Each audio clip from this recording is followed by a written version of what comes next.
संदीप वोहरा जी, मैं आपके पास आते हुए, चूंकि सिविल सोसाइटी को लेकर भी बहुत सारे सवाल हैं, एक बार जरा फुल फ्रेम में पूरी तस्वीरें दिखाइए और ये देखिए एक एक करके 1 2 3 4 5 ऐसे कुल 13 लोग एक से दूसरी जगह जाते हैं और आरोपी साहिल एक के बाद एक लगातार 21 बार उस लड़की को गोद रहा होता है, फिर पत्थर बड़ा सा उठाता है, उसके सर पर वार करता है, उसके बाद एक बार वापस जाता है, फिर दोबारा वहां पर आता है और फिर जूतों से उसे मारता है। और वहां से गुजर रहे लोग किस तरह से तमाशबीन बने हुए हैं, किसी ने प्रयास तक नहीं किया। संदीप वोहरा जी, क्या चल रहा होगा इन लोगों के दिमाग में? एक लड़की चीखती रही, चिल्लाती रही, लेकिन किसी ने भी उसको बचाने की कोशिश क्यों नहीं की? कई बार तो भगवान के डर से लोग इस तरह से रोकने का प्रयास करते हैं कि उस लड़की के साथ हो रहा है, कल को हमारी बच्ची के साथ होगा तो कौन आएगा सामने, लेकिन यहां पर सब के सब तमाशबीन बने हुए हैं। देखिए, बहुत ही दर्दनाक हादसा है और जो हम विजुअल्स में देख रहे हैं उसमें बहुत बड़ी दर्दनाक तरीके से हत्या की गई है। और इसमें जो जिस तरीके से वो व्यक्ति लड़का ये कर रहा है, उसको देखते हुए लगता है, पहली बात उसको अगर हम देखें तो उसके अंदर एक क्रिमिनल का जो स्टाइल होता है, या एक वो व्यक्ति जो पहले इस तरह के काफी इस तरह की हरकतें कर सका है, कुछ ऐसा है। उसके बाद वो जाकर वापस आता है तो उसकी बॉडी लैंग्वेज में एक बहुत ही डिफरेंट तरीके का कॉन्फिडेंस है कि जैसे उसको कुछ कोई कहेगा नहीं, कुछ कोई पकड़ेगा नहीं। तो जैसे अभी आपने पहले बताया, जो लोकल लोग हैं वो कहते हैं कि उनको डर रहता है, पुलिस नहीं आती। तो ये जो मॉब की साइकोलॉजी है उस पर बहुत ज्यादा डिपेंड करता है कि वो इस पूरे इंसिडेंट को किस तरीके से परसीव कर रही है। एक तरफ फियर होता है, दूसरी तरफ इंडिफरेंस होता है, तीसरी तरफ ये भी होता है कि अगर वो व्यक्ति नॉन क्रिमिनल है तो इनको लगेगा अगर इसके किसी मामले में मैंने दखल दिया तो मेरा ही मर्डर ना कर दे। तो ये कुछ भी हो सकता है। और तो ये दर्शाता है कि एक तरफ लोगों के अंदर बहुत ज्यादा, मैं ये कहूंगा कि इंडिफरेंस देखा गया और ये उनको कोई फर्क नहीं पड़ रहा। ये दर्शाता है कि हमारी सोसाइटी में बहुत ज्यादा चेंज है, जिसमें हर कोई अपने के बारे में सोचता है और जो दूसरा अगर कोई मर रहा है तो उसको छोड़ देता है। बहुत दर्दनाक सा ये जो मर्डर किया गया, इसमें लगता है कि हमारी सोसाइटी के लिए बहुत बड़ा लेसन है कि आपको समझना चाहिए कि कल को आपका अपना कोई सगा भी वहां पे हो सकता है। बहुत शर्मनाक ये मर्डर जिस तरीके से हुआ, हमारी सोसाइटी के लिए बहुत शर्मनाक। बिल्कुल सही कहा आपने, हमारी सोसाइटी के लिए शर्मनाक है। और जो 13 लोग उधर से गुजर रहे हैं, क्या उनके भीतर की इंसानियत मर चुकी थी? क्या उनके अपने परिवार से अगर कोई होता तो इसी तरह से वो वहां पर टहल रहे होते? कोई भी बेचैनी किसी के भी भीतर उस तरह से नजर क्यों नहीं आई? सीसीटीवी कैमरे को मैंने गौर से देखा है, किसी के भीतर भी उस तरह की इंसानियत जिंदा नजर नहीं आती है। आपके घर की अगर वो बच्ची होती तो भी क्या आप ऐसा ही करते? लेकिन बड़ा सवाल कपिल मिश्रा जी, जो संदीप वोहरा जी यहां पर खड़े कर रहे हैं, घूम फिरकर मामला दिल्ली पुलिस के ऊपर आकर टिक जाता है कि अगर हमने रोकने की कोशिश की फिर हमारा साथ कौन देगा? अगर वो अपराधी है तो कल के हमारे परिवार के लिए खतरा बन जाएगा। नहीं चित्रा जी, देखिए हम पुलिस के ऊपर सवाल उठाए और 13 लोगों के सामने क्या करेगी पुलिस अगर पब्लिक के? और ऐसा ही पिछले महीने दिल्ली पुलिस के हेड कांस्टेबल दयाल जी को चाकुओं से मारा गया, इसी दिल्ली के अंदर पब्लिक के सामने मार दिया गया। दिल्ली पुलिस के कांस्टेबल रतनलाल जी गोली से मारे गए। दिल्ली पुलिस के ही कांस्टेबल मेधालाल जी के गोली लगी जहांगीरपुरी में। कितने दिल्ली पुलिस के जवान, हम दिल्ली पुलिस के ऊपर सवाल उठा रहे हैं। हम ये नहीं देख रहे उनके जवान अपनी जान की बाजी लगाकर यहां पर शहर को चला रहे हैं। मैं ये कहता हूं 18 घंटे के अंदर इस अपराधी को पकड़ा है, एक बार 2 शब्द पुलिस के लिए नहीं बोल रहे हैं। श्रद्धा को आफ्ताब अपने घर के अंदर काट के फेंक देता है। दिल्ली पुलिस ने अभी चार्जशीट करी है, लेकिन मैं ये कहता हूं इस मामले में सामने वीडियो दिख रहा है, हत्यारा सामने, गवाह सामने है, हथियार सामने है, बंदा पकड़ा जा चुका है। मैं मानूंगा दिल्ली पुलिस की फेलियर अगर ये 100 दिन के अंदर इसको सजा नहीं दिलाते तो, तब मैं मानूंगा कि फेलियर है। लेकिन हम ये बोले कि इस प्रकार का अपराध हो गया, हम पुलिस को कटघरे में खड़ा कर दे, वो पुलिस जो अपनी जान की बाजी लगाकर दिल्ली को चला रही है। और क्या हो रहा है, क्या हो रहा है शहर के? चित्रा जी, मैं एक सवाल पूछना चाहता हूं। जान की बाजी लगाना काम है, लेकिन एक सेकंड, दिल्ली पुलिस का कोई भी जवान अपनी जान क्यों गंवाए?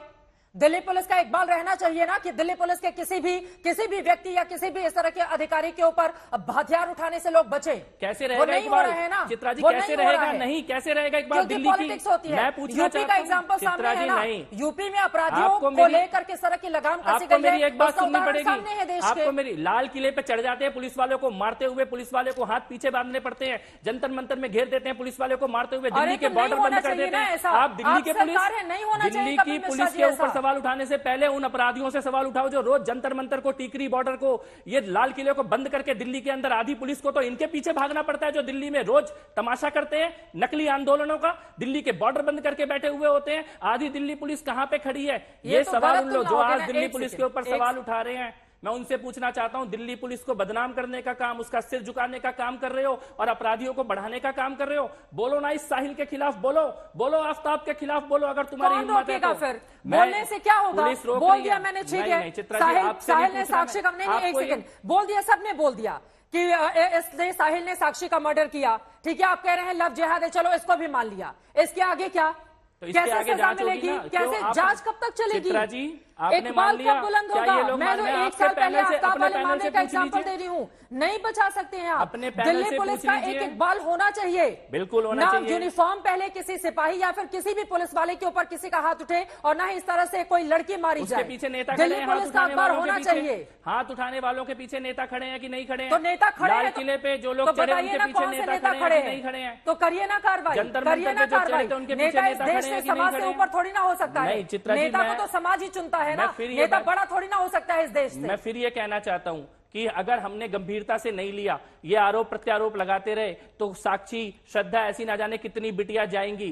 पुलिस कैसे को रोका जाए? कैसे रोका जाए? पुलिस को इसीलिए मैं कह रहा हूं कि पुलिस पे सवाल उठाने से पहले अपराध की डिटेल में चर्चा समाज में होनी चाहिए। संवाद से मत भागिए, चर्चा से मत भागिए। बेटियों के साथ अगर सुनियोजित पाप हो रहा है तो उसके बारे में एक बार खुलकर, जो बेटियां पीड़ित हैं लव जिहाद की, उनको बैठाइए, चर्चाओं में, संवादों में उनके मुंह से सुनिए उनके साथ क्या हुआ है। तब होगा जन जागरण, तब आएगी अवेयरनेस, तब एक बेटी 2 बार सोचेगी कि कहीं मेरे साथ झूठा कलावा, झूठा तिलक लगा के तो नहीं बैठा। लेकिन नकार देंगे, चर्चा नहीं करेंगे, बात नहीं करेंगे, पुलिस पे, इस पे, उस पे, नेताओं पे गाली देते रहेंगे और बेटियां लव जिहाद का शिकार होती रहेंगी। मैं फिर हाथ जोड़ के निवेदन कर रहा हूं, गंभीर विषय है, छोटी चर्चा है, इसके ऊपर इल्जाम मत लगाइए। लव जिहाद पे गंभीरता से संवाद, राष्ट्रव्यापी चर्चा देश में करने का समय आ गया है। मत भागो इस चर्चा से। रोज एक बेटी को खो रहे हैं, पूरे देश में खो रहे हैं। ठीक है, संजीव कौशिक जी हमारे साथ आम आदमी पार्टी के समर्थक इस वक्त जुड़ चुके हैं। संजीव कौशिक जी, दिल्ली पुलिस ने भी तो जगह जगह सीसीटीवी कैमरे लगाकर रखे हुए हैं, क्या वो सिर्फ शोपीस बने हुए हैं, कत्ल हो जाए उसके बाद वीडियो देखने के काम आएंगे,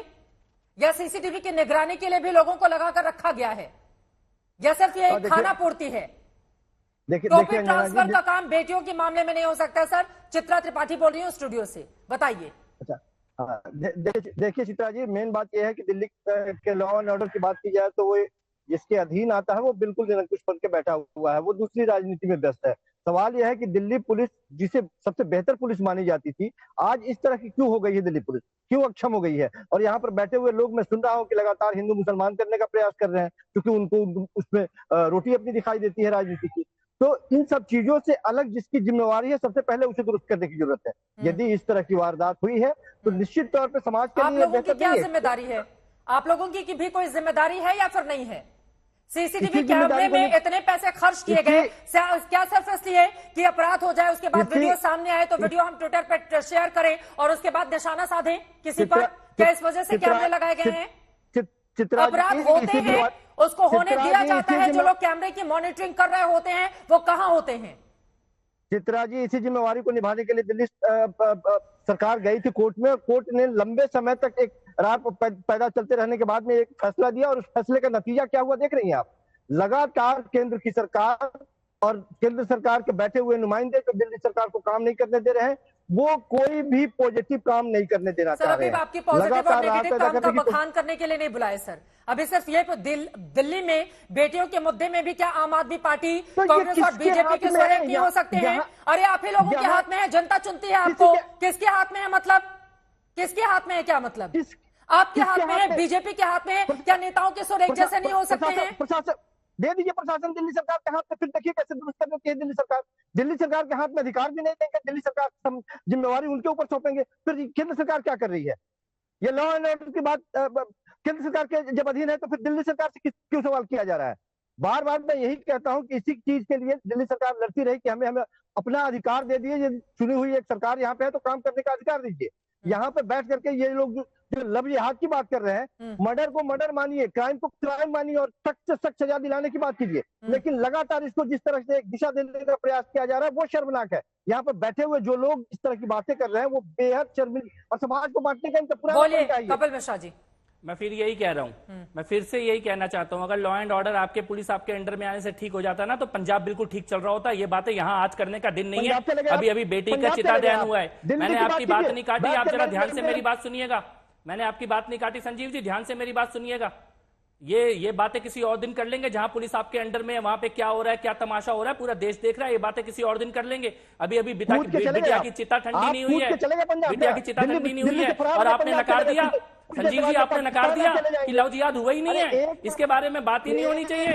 नकार दिया सीधा सीधा। कलावा क्यों बांध के खड़ा है? साहिल, मैं पूछता हूँ, बताओ, जवाब दो। आप बात काटिए नहीं, जरा ध्यान से सुनिए। आपने नकार दिया, अपराध के एंगल को ही नकार दिया। जांच में सबसे पहला अपराधी पकड़ने के बाद नियत, इंटेंशन, मोटिव, क्यों की गई हत्या, सबसे पहले जांच का ये उद्देश्य होता है। और आप कह रहे हैं इस एंगल से बात ही नहीं होनी चाहिए, इस एंगल से चर्चा ही नहीं होनी चाहिए। लव जिहाद की बात करते ही आपको आग लग गई, कूदने लग गए, चिल्लाने लग गए। क्यों नहीं होगी चर्चा? उसके हाथ का कलावा, आप मुझे ये बता दीजिए, साहिल मोहम्मद सरफराज का बेटा कलावा बांध के क्यों है? मुझे ये बता दीजिए।